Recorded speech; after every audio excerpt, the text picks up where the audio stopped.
Assalamualaikum warahmatullahi wabarakatuh. Perkenalkan, nama saya Handri Setiawan.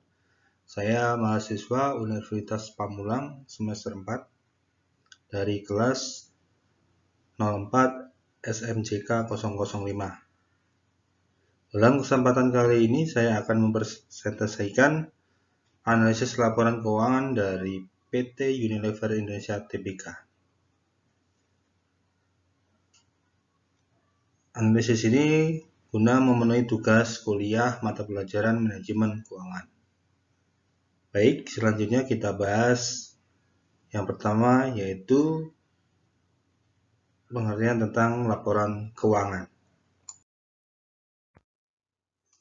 Laporan keuangan.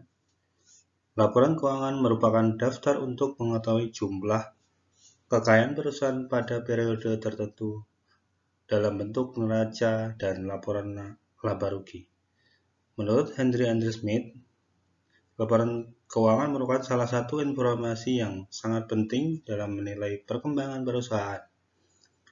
Dapat juga digunakan untuk menilai prestasi yang dicapai perusahaan pada saat lampau, sekarang, dan rencana pada waktu yang akan datang. Dapat disimpulkan bahwa laporan keuangan merupakan salah satu produk akhir dari suatu proses akuntansi yang bersifat kuantitatif dan digunakan sebagai alat bantu manajemen dalam pengambilan keputusan baik pihak intern maupun manajer. Jadi seperti itu untuk laporan keuangan.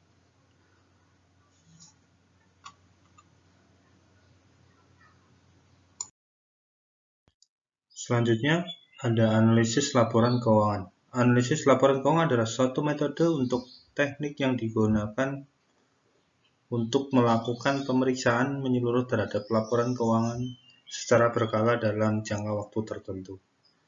Tujuan analisis laporan keuangan adalah dapat memperoleh gambaran tentang perkembangan finansial suatu perusahaan. Perlulah kita mengadakan interpretasi atau analisa terhadap data finansial dari perusahaan yang bersangkutan, dan data finansial itu akan tercermin di laporan finansialnya. Dikutip dari Bambang Rianto 2012-327. Dan menurut Syafri Hidayat, analisis laporan keuangan adalah untuk menambah informasi yang ada dalam suatu laporan keuangan. Maksudnya adalah dengan melakukan analisis laporan keuangan, informasi mentah yang dibaca dari laporan keuangan akan menjadi lebih luas atau lebih dalam. Hubungan suatu pos dengan pos lain akan dapat menjadi indikator tentang posisi dan prestasi keuangan perusahaan. Selanjutnya ada profil perusahaan.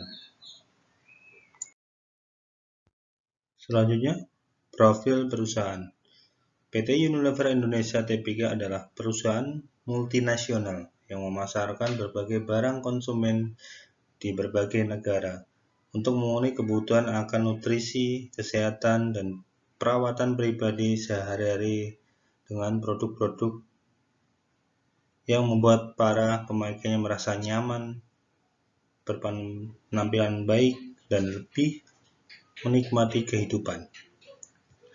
Setiap perusahaan pasti sangat memperhatikan bagaimana kinerja keuangan perusahaan.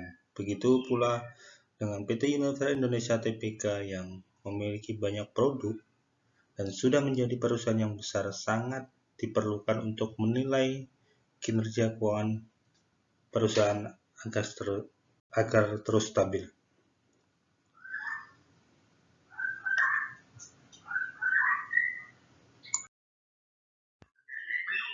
Untuk menganalisis laporan keuangan sebuah perusahaan, dapat kita gunakan dengan metode rasio, yaitu yang pertama ada rasio likuiditas. adalah rasio keuangan yang digunakan untuk mengukur kemampuan suatu perusahaan atau untuk mengetahui kewajiban finansial jangka pendeknya. Rasio ini memberikan gambaran tentang sejauh mana perusahaan memiliki likuiditas yang cukup untuk membayar kewajiban jangka pendeknya. Yang kedua yaitu dengan rasio solvabilitas. Rasio solvabilitas adalah rasio keuangan yang digunakan untuk mengukur kemampuan suatu perusahaan untuk mengetahui kewajiban finansialnya baik jangka pendek maupun jangka panjang.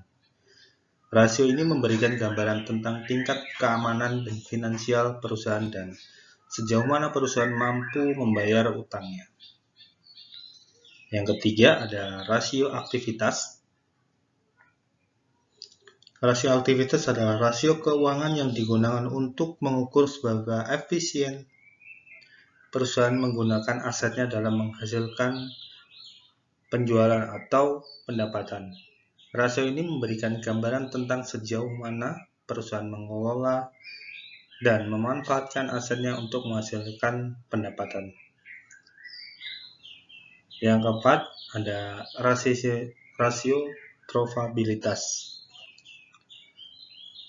Rasio probabilitas adalah rasio keuangan yang digunakan untuk mengukur seberapa efektif perusahaan menghasilkan keuntungan dari operasinya. Rasio ini memberikan gambaran tentang kemampuan perusahaan dalam menghasilkan laba dibandingkan dengan berbagai komponen yang terkait seperti penjualan, aset, atau ekuitas. Yang kelima ada rasio nilai pasar. Rasio nilai pasar adalah yang di dalamnya memperhitungkan harga saham dengan lama atau omset, nilai buku per saham, sampai arus kas perusahaan. Analisis rasio pasar juga sering digunakan untuk mengukur kondisi pasar saham untuk periode waktu tertentu.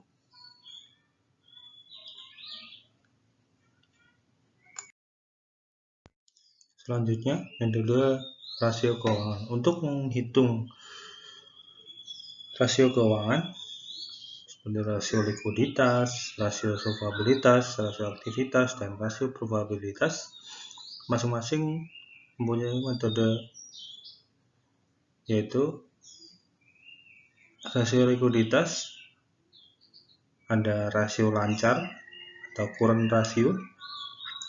Yang kedua, rasio cepat, quick ratio. Yang ketiga, dengan menggunakan rasio kas lancar atau kas rasio. Yang kelima, dengan rasio perputaran kas. Yang keenam, dengan cara yaitu inventory to net working capital. Selanjutnya ada rasio solvabilitas, yaitu dengan metode menggunakan debt ratio. Yang kedua adalah time interest earned ratio. Yang ketiga long term debt equity. Yang keempat fixed change convergence. Selanjutnya ada rasio aktivitas, yaitu dengan metode total asset turnover ratio. Yang kedua dengan fixed asset turnover ratio. Yang ketiga dengan menggunakan working capital turnover ratio. Yang keempat menggunakan total asset turnover. Yang kelima menggunakan inventory turnover. Selanjutnya ada rasio probabilitas, yaitu dengan metode gross profit margin. Yang kedua dengan net profit margin. Yang ketiga return on investment. Yang keempat dengan return on equity.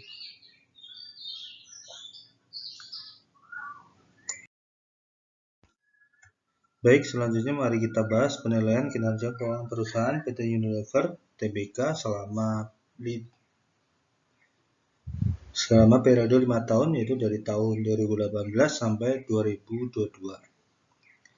Dan data-data tersebut yang ada saat ini saya ambil dari Bursa Efek yang sudah dipublikasikan.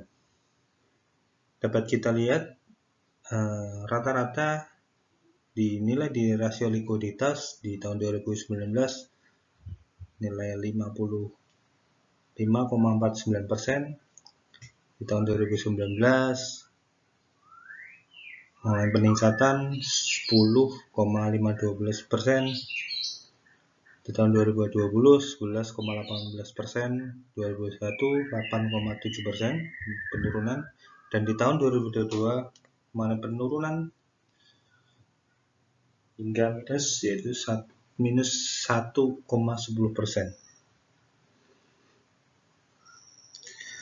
Dapat disimpulkan bahwa dilihat dari rasio likuiditas, perusahaan masih di bawah standar meskipun ada kenaikan di tahun 2020 sedikit, namun di akhir tahun 2002 penurunan sangat drastis. Bisa disimpulkan perusahaan tidak dapat menutup kewajiban lancarnya dengan menggunakan kas yang ada. Selanjutnya ada rasio solvabilitas. Dari rata-rata rasio solvabilitas di tahun 2018 yaitu 26,17%, 2019 37,94%, di tahun 2020 meningkat 40,28%, di tahun 2021 kembali peningkatan 40,4%, dan di tahun 2022 naik menjadi 41,45%. Dapat disimpulkan bahwa rasio solvabilitas perusahaan Unilever Tbk dikatakan buruk karena persentase semakin meningkat, artinya perusahaan lebih banyak menggunakan utang dibandingkan modal. Untuk hal ini perusahaan berada di posisi insolvent, yaitu keadaan di mana kemampuan perusahaan untuk membayar hutang-hutangnya tidak bisa secara tepat waktu. Yang ketiga, dilihat dari rasio aktivitas. Rata-rata rasio aktivitas di tahun 2018 sebanyak 42,78 kali, di 2019 47,52 kali, di tahun 2020 sebanyak 49,2 kali, 2021 48,18 kali, dan di tahun 2002 nilainya sebanyak 42,04 kali. Dan dilihat dari rasio aktivitas perusahaan PT Unilever Tbk, keuangan dari 2018 sampai 2021 masih dalam kondisi baik, artinya masih ada aktivitas penjualan. Selanjutnya dilihat dari rasio probabilitas, yaitu rata-rata rasio probabilitasnya di tahun 2018 sebanyak 26,18%, di tahun 2019 23,86%, di tahun 2020 22,75%, 2021 22,42%, dan di tahun 2022 nilainya semakin kecil, yaitu di angka 22,03%. Artinya bisa disimpulkan bahwa PT Unilever Tbk dilihat dari rasio probabilitasnya keadaan yang kurang baik karena masih di bawah rata-rata. Dan dilihat dari net profit margin, terus mengalami penurunan di tiap tahunnya. Artinya perusahaan semakin memburuk karena keuntungan perusahaan semakin menurun. Baik, terima kasih semua hasil analisa dari PT Unilever Tbk. Waalaikumsalam warahmatullahi wabarakatuh.